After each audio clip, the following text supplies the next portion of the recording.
welcome back to the program. Now let's bring you some of our stories in brief. We begin in Abia State, where the governorship candidate of APGA in the state, Dr. Alex Oti, has again expressed assurance of his victory in the election. Dr. Oti took his campaign rally around the city of Aba in the roadshow to sensitize and encourage the people to vote for him and other candidates of the party in the forthcoming election.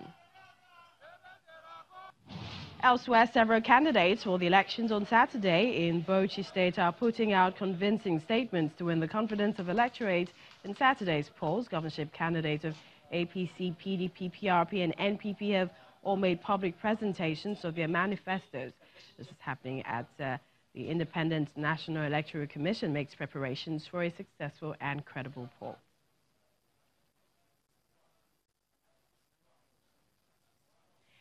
And also, let's bring you this story now. We're ahead of the elections on the 9th of March. Now, the Nigerian Army has vowed to deal decisively with all persons planning to perpetrate any form of violence during the elections. Addressing senior officers of the Army in Abuja, the Chief of Army Staff, Lieutenant General Tukur Buratai, reiterates the commitment of the Army to enforcing all guidelines in support of the Nigeria Police to ensure the peaceful conduct of elections is in line with its constitutional rules. As the Nigerian Army mourns the death of the young officer and soldiers who lost their lives during the presidential and National Assembly elections, the Chief of Army Staff says those desperate politicians and criminals that attacked the troops will be tracked and brought to justice.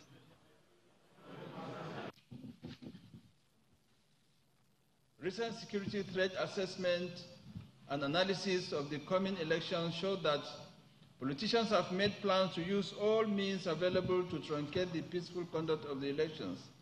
There are indications of their intent to take advantage of and to use the farmers' hardest crisis, armed political thugs and ethnic militia to perpetrate acts of violence, including bombings.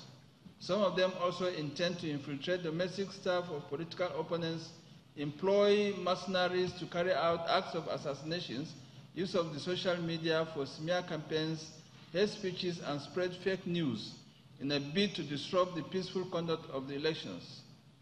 We shall be tough on those who plan to rig or disrupt the electoral process.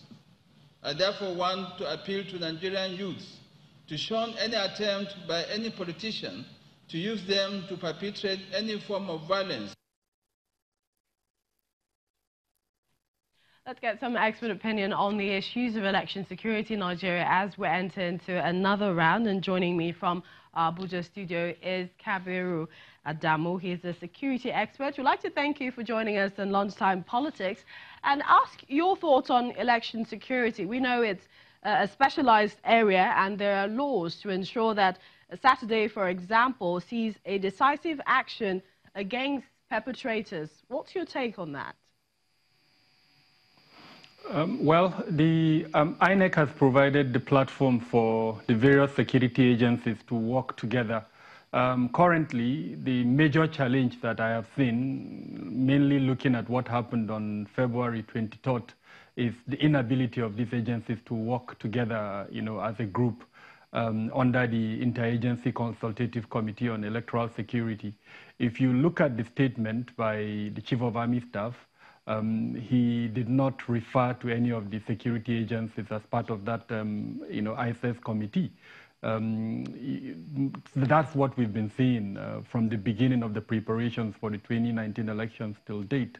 So to that extent, I'm a bit concerned that going into the governorship and state assembly elections, we're going to see a repetition of the incidences that occurred on February 23rd, where we saw, for instance, in a polling unit, a police officer alone without any means of communication, and clearly he was under duress. He was being attacked by political thugs, and there was no standard operating procedures, visible one that he followed in terms of calling for rescue, and then of course even the rescue coming in time.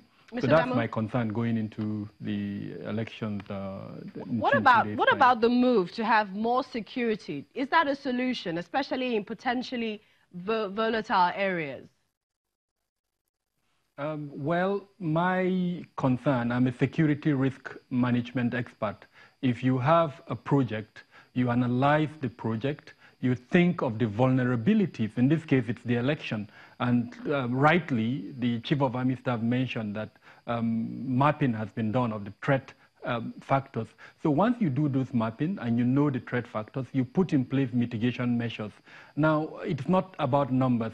It's about containment and adaptive strategies to prevent this threat element from affecting the electoral process. And then more importantly, even where they are able to circumvent the mitigation measures that you've put in place, what kind of strategies do you put in place to allow the process to continue?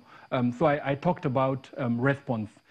Our security agencies adequately armed with communication gadgets that would allow them to raise the alarm and then for rapid response to be deployed to them immediately. I didn't see that on February 23rd. And unfortunately, I'm not optimistic that we would see that in 2 days' time on Saturday. As a risk management expert, I mean, we've seen warnings given, threats to imprison perpetrators found snatching ballot boxes with these mischief makers, but it appears that it hasn't deterred them. Are we perhaps not looking at the symptoms or perhaps the background of where all of this is coming from?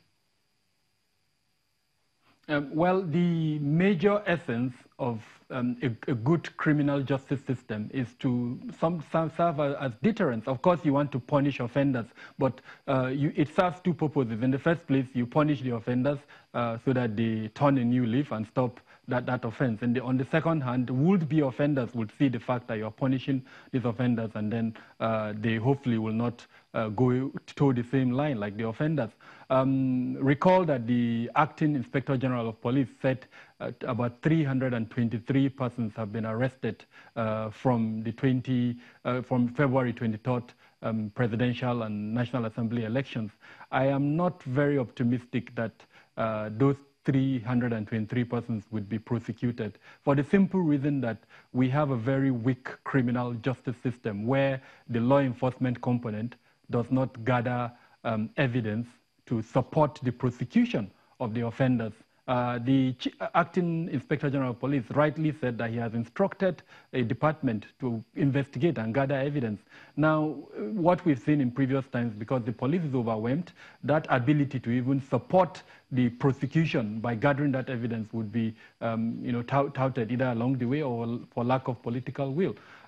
So yes, those kind of pronouncements are good, but unfortunately, because time and time again in our past, we've seen instances where offenders are not punished, or even where they are punished, there is a belief that these are just scapegoats, that those who are sponsoring the activities of those offenders are left untouched. We have instances where persons have made pronouncements that are either treasonable or that are inciting violence. Well, and they are still there. Nobody has arrested them. They've not been prosecuted. We'd like to thank you so much, Kabir Adamu, security expert, for sharing your expertise with us at this time. Well, notable religious leaders in Imo State, they've called on INEC as well as security operatives in Imo State to maintain neutrality and ensure that Saturday's governorship election in the state is devoid of violence and bloodshed. Religious leaders were drawn from different denominations, and they were speaking when they visited the INEC REC in the state. And that's it on Lunchtime Politics. We'd like to thank you for watching. I'm Millicent Nwaka.